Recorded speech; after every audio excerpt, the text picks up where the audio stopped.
The U.S. Department of Justice has announced an antitrust lawsuit against Apple. It claims the tech giant blocked rivals from accessing hardware and software from its iPhone. As our complaint alleges, Apple has maintained monopoly power in the smartphone market not simply by staying ahead of the competition on the merits, but by violating federal antitrust law. Consumers should not have to pay higher prices because companies break the law. We allege that Apple has employed a strategy that relies on exclusionary, anti-competitive conduct that hurts both consumers and developers. For more on this and the potential impact, here's the CBC's Richard Madden in Washington.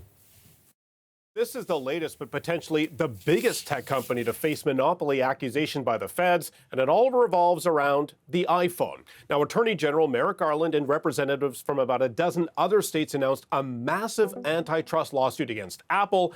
They claim the company has illegally monopolized the smartphone market by intentionally blocking or restricting innovative new apps from using its App Store, streaming services, and so forth. It targets competitors with restrictive App Store terms and high commission fees. Now, one example Merrick Garland gave is how Apple degrades text and video messages appearing on its iPhones from rival Android users. He says, and we all know somebody who has an Android, when an Android user sends a text, photo, or video to an iPhone user, the transmission is slower, the text bubbles are green, and the photos or videos sent just aren't great quality. Now compare that to an exchange between iPhone users. A blue bubble pops up and the quality of photos or videos are decent. Now critics say this has created a class divide between Apple and Android users.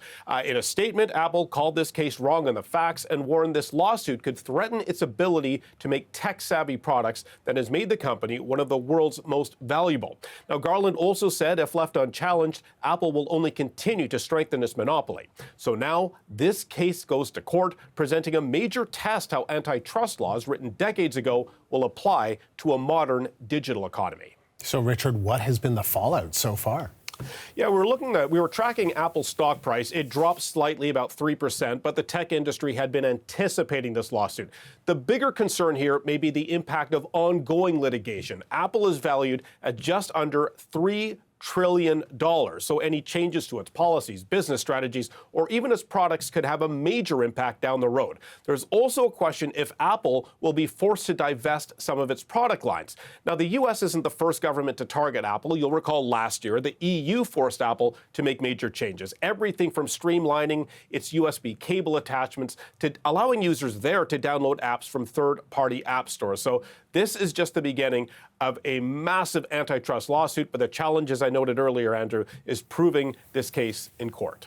The CBC's Richard Madden in Washington.